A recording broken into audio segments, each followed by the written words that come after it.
Okay, I just got back from a quick vacation to Rehoboth Beach, Delaware.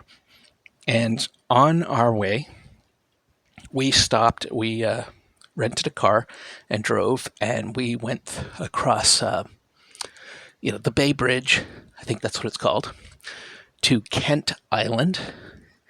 And while we were going, we stopped at Portals Games and Comics, a local game store on Kent Island, and they had a pretty good selection, good little RPG section, and seemed like a pretty cool store. I don't know how many locals there really are on Kent Island. It doesn't seem like a particularly highly populated spot, but the store looked nice and it had good size and it had plenty of tables. So cool. As usual, a lot of material was D&D focused, but that's to be expected. But they did have other games, and one of the things they had was Dragonbane, including the Dragonbane Bestiary, which I have been wanting to pick up for quite some time. So I did. And I have already started taking a look through this. I'm just getting a chance to record. Unlike while I was in Houston, I did not, in fact, have a lamp that I could prop my phone up on. So I am back home. I love this artwork. The artwork in Dragonbane is just phenomenal, and it's really fantastic. And so, I look at Dragonbane and I don't know. I know there's always a recency bias when I'm reading something and I'm getting a million ideas for the thing that I'm reading. But what I have been reminded of is how much I love basic role playing. And, there's a lot of basic role playing in Dragonbane.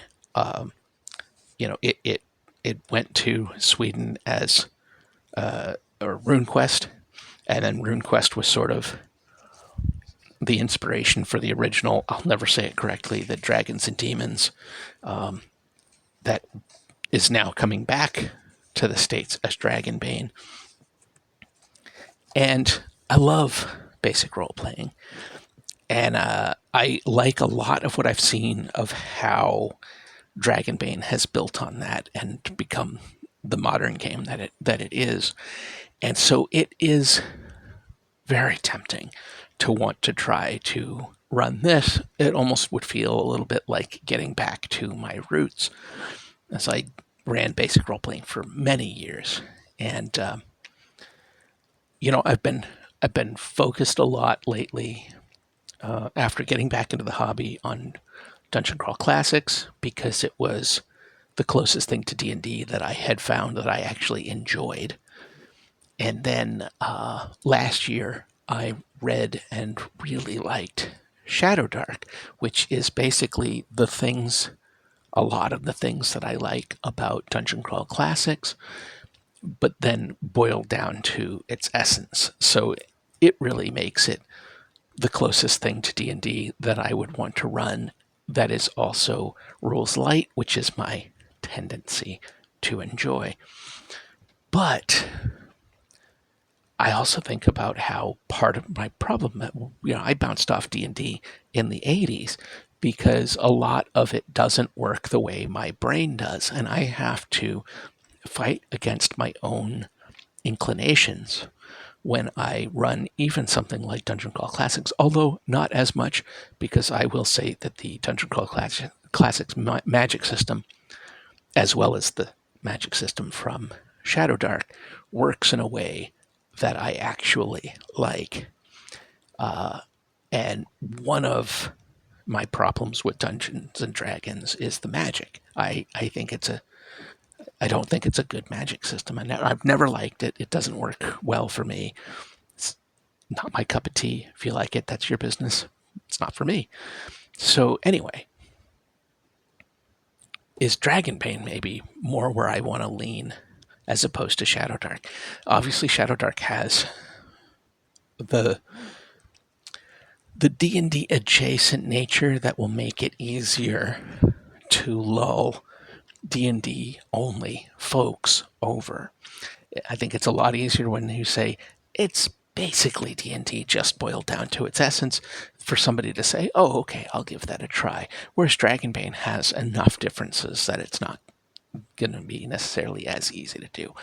But it's also not so vastly different. So anyway, Dragonbane Bestiary. This looks really cool. I have read through some entries, so this is a little bit of a cheat. It is not my very first look. I've read through several entries. One of the things that I have been really enjoying is you have the sort of in-world description of the creature, then just a random encounter. So this can be something that you could plug into any old game as you're walking around, and then an actual full-on adventure seed. One of the things I also like for monsters in so Dragonbane does something, and this is where it gets a little less rules light, where single there's more to it than this, so don't quote me on this, but like single monsters, intelligent monsters, are treated like NPCs. Basically, they work the same way as player characters, essentially, but monsters work slightly different.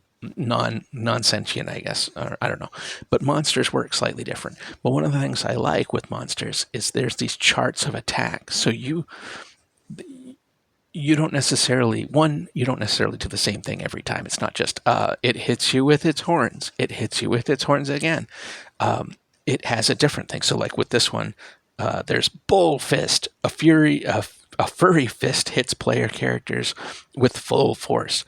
The attack inflicts 2d6 bludgeoning damage and leaves the victim dazed, even if their armor prevents any damage. Or stomping attack. The Minotaur jumps high in the air and comes crashing down on an adventurer who suffers 2d10 bludgeoning damage and is knocked down. Those are just two of the possibilities on out of 6. And so many of the creatures have these little attack charts, which I think is a really cool way to shake up combat. And it's the whole, removing a little bit of the mental load from the GM. They don't necessarily have to come up with an exciting attack every time. Obviously, they can if they want to, but if they don't have an exciting attack or a specific thing they want to do, they can roll in this and have a cool attack. I think that's just a marvelous idea. So anyway, Dragonbane Bestiary. Have you tried out Dragonbane yet? I, of course, like with most other things, have not. But we'll see. Maybe 2026. I don't know. Who can say anymore? That's it for me for now. Until next time, take care.